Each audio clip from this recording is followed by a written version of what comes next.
Greetings, science fam. We are back and continuing to work on balancing equations worksheet number 1. We're starting off with number 5 because we left off in the previous video with number 4. Remember, when we're going to balance equations, we want to divide that arrow out. So the left side, the reactant side, has to equal out with the product side. So if we start taking a look right here, I've got 2 nitrogen, and over here I only have 1 nitrogen. So if I put a 2 here, that's going to give me my 2 nitrogen to cancel out with these 2 nitrogen. That's great, but don't forget that 2 also distributes to the hydrogens. And those hydrogens, there's 3 hydrogens, so 2 times 3 is 6. So you're gonna have a total of 6 hydrogen.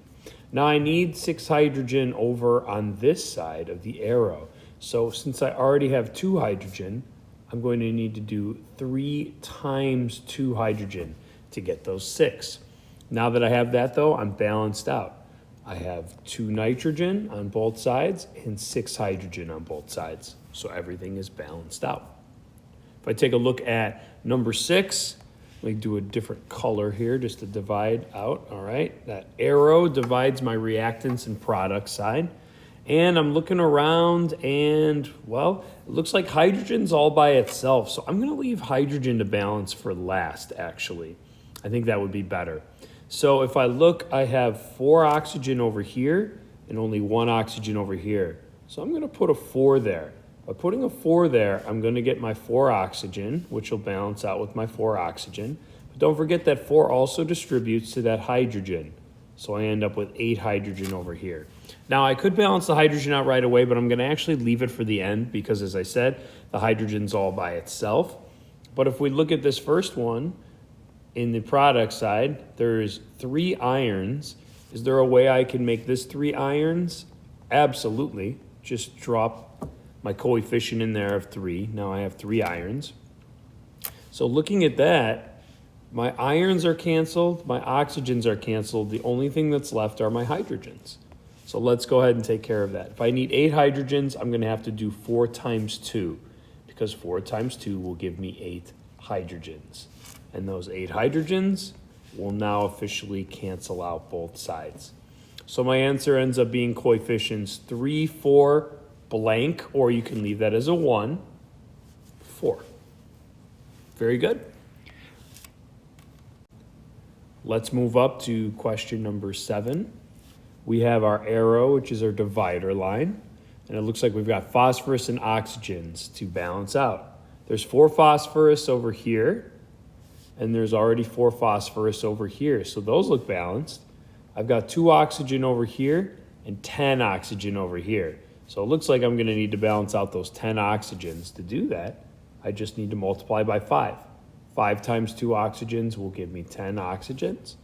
And even though that looks like 100, that's actually 10 oxygen on both sides, 4 phosphorus on both sides, and now we are balanced. So the answer can either be blank, 5 blank, or you could do 1, 5, 1. Remember, technically you're not supposed to put the coefficient 1 in there, but for us we can if you want to hold the place just to double check that you got there. All right, looking at number 8. Ooh, this is a good one. This is a combustion reaction. We'll learn more about that in a little bit, but what you can see and take a look at here is that oxygen right here is all by itself. So I'm gonna leave oxygen for the very end to balance. Since it's all by itself, everyone else is attached to someone. So I'm gonna do this in order of carbon, then hydrogen, then oxygen. So let me start with my carbon. I've got 2 carbon over here and 1 over here. So I'm gonna put a 2 there to give me 2 carbon. Okay, so now I have 2 carbon and 2 carbon, so I'm happy.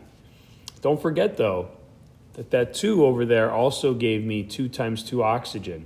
So now I have 4 oxygen over here. Again, I'm going to leave oxygen for the end, so I'll just leave that there. Next up, I'm going to do hydrogens. I've got 6 hydrogens over here, only 2 over here. So to turn 2 hydrogens into 6, I need to multiply it by 3. So if I multiply by 3, I now have 6 hydrogens. But don't forget that 3 also goes to the oxygen. So now I have 3 oxygen over there. All right, so if we take a look at this really quick, notice that on the product side, I have 4 and 3 oxygen for a total of 7. Over here, I have 2 oxygen. So if I want to balance this out, somehow I have to make it 7 oxygen. Well, what times 2 gives me 7? Well, it's not a pretty number. It's actually 3.5. 3.5 times 2 would give me 7 oxygen. So if I balanced it, I would have a 1, 3.5, 2, and 3. But here's the problem. I can't leave that as 3.5. Whenever we do equations, all right, and balance them, we have to have whole numbers as the coefficients. There's no such thing as really a half molecule of oxygen when we do reactions. So here's what we're going to do. In order to keep everything balanced, but make this 3.5 go away and make it a whole number, I'm going to double everything. So I'm going to make 1 and 2 a 2 and double it. 3.5 doubled is 7. 2 doubled is 4. And 3 doubled is 6. Now that I doubled everything, they're still the same ratio, but notice now that the 3.5 is no longer a decimal. It's a whole number.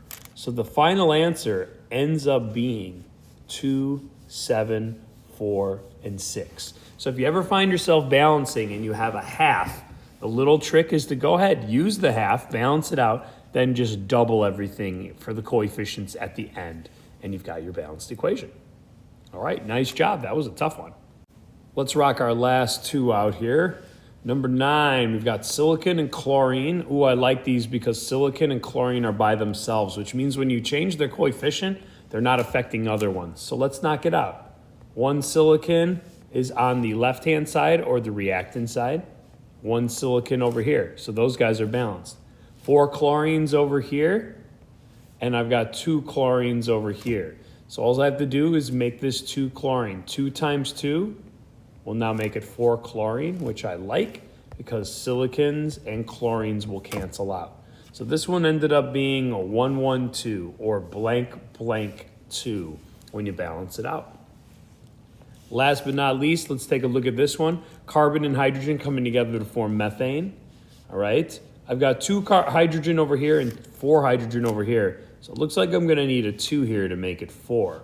So now that I have 4 hydrogen here and I naturally have 4 hydrogen here, just have to make sure that my carbons balance out, which there's 1 of each. So they do. So now that everything's balanced out, that's a 1, 2, 1, 1 or a blank 2 blank. Either one. But now they are balanced out. You have the same number on each side of each element. And when they balance out, you're good. All right, great job, Science Fam. Hopefully this gets at least a start into getting some confidence in balancing, but we'll continue to practice and we'll get better as we go. Take care.